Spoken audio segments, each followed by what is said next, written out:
Quand vous finissez par divorcer avec quelqu'un, il y a des portes qui s'ouvrent pour l'ibada et l'adoration, qui ne se sont jamais ouvertes auparavant, telles que parler en bien de votre ex. Allahu Akbar, Allahu Akbar, Allahu Akbar. Ça, c'est une grosse affaire. Vous devez changer votre comportement pour vous engager dans une adoration connue comme dire du bien de quelqu'un dans son dos.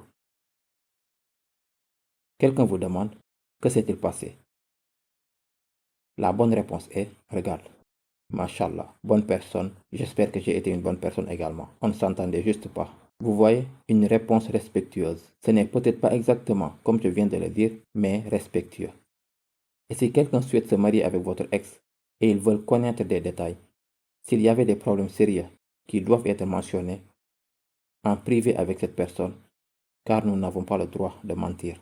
Quand quelqu'un est sur le point de se marier avec quelqu'un d'autre, vous devez savoir s'ils vous demandent vraiment, car ils aimeraient savoir. Parce que la moitié d'entre eux, ils vous demandent juste, mais ils ont déjà une idée derrière la tête. Si c'est le cas, dites, regarde, on ne s'entendait pas, peut-être que ça se passera mieux avec vous. Wallahi, c'est arrivé. Au temps des Sahaba, radiallahu anhum, plusieurs fois, quand certains disaient aux autres, pourquoi n'épouses-tu pas telle ou telle femme? Elle était mariée avec moi, elle ne s'entendait pas avec moi, mais je suis sûr que c'était une très bonne personne. Elle s'entendra avec toi. Allahu Akbar. Et puis nous prétendons être de bons musulmans, mashallah. Nous pensons que c'est tout, c'est juste la prière. Après la prière, peu importe comment je parle à quelqu'un d'autre. J'ai vu des gens qui sont extérieurement extrêmement pieux, extrêmement.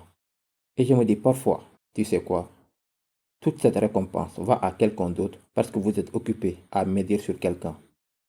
J'ai reçu un message il y a quelques instants d'un de mes amis au Nigeria. Et je vais dire ceci car peut-être qu'ils peuvent en bénéficier. Nous pouvons tous en profiter. Et l'idée du message, c'était peut-être bien, dans le sens où il voulait dire, regarde, en tant que musulmans, dans nos mariages, nous devrions essayer d'avoir un peu plus de modestie. Et vous savez, nous devrions nous comporter de manière plus respectueuse, etc. Jusqu'à ce point, je suis d'accord.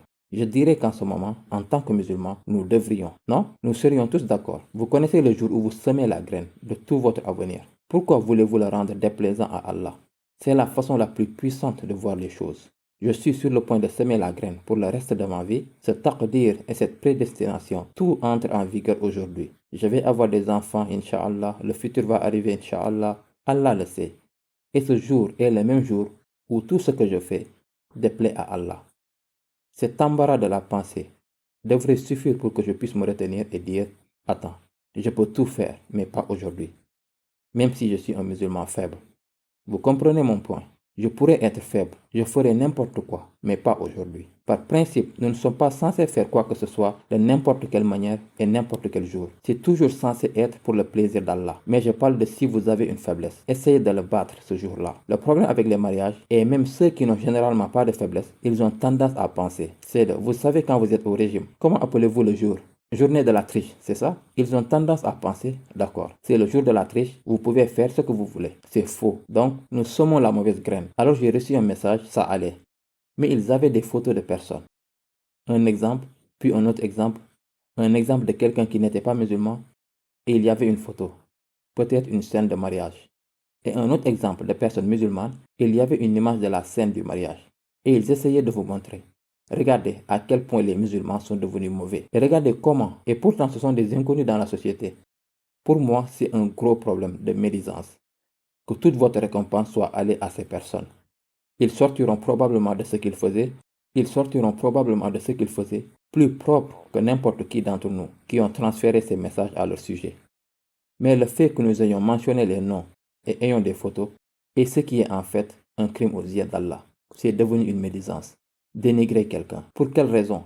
Probablement les personnes qui transfèrent les messages pourraient avoir dans leur vie privée des péchés plus graves que cela. Donc si vous voulez corriger quelqu'un, retournez à Ma Balu Aqwam. Revenez au hadith du prophète sallallahu alayhi wa sallam où il l'a généralisé. Il a dit, regardez mes frères et sœurs, il y a peut-être des gens, nous devons faire ça. Nous devons nous assurer que nous avons un lien avec Allah. Nous devons nous assurer que nous ne faisons pas la mauvaise chose, etc. Donc, quand une personne est divorcée, l'un des plus grands actes d'adoration est de surveiller votre langue. Vous retenir de dire ce qui est mal. Ne soyez pas méchant. Ensuite, si vous avez des enfants, l'un des plus grands actes d'adoration de votre part, qui vous amènera, Inch'Allah, au paradis, Et si vous pouvez mettre un couvercle sur votre ego et autoriser l'accès au père ou à la mère de l'enfant. Ce n'est pas une blague.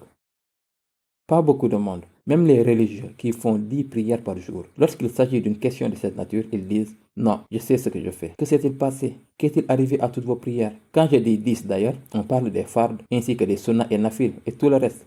Mais c'est une chose avec laquelle Allah vous teste. Il y a eu un divorce qui s'est produit. Comment osez-vous décider que c'est comme ça? Les enfants sont à moi et non à toi. Allah vous les a donnés comme test. Allez, vous devez changer. Vous devez couvrir votre ego. Le monde se débat et souffre. Vous ne pouvez pas permettre que cela vous arrive. Vous pourriez être diagnostiqué avec la plus grosse maladie demain matin ou ce soir. Et alors, qu'allez-vous faire? Qu'Allah nous accorde la guérison à nous tous qui luttons d'une manière ou d'une autre avec notre santé. Dites Amin.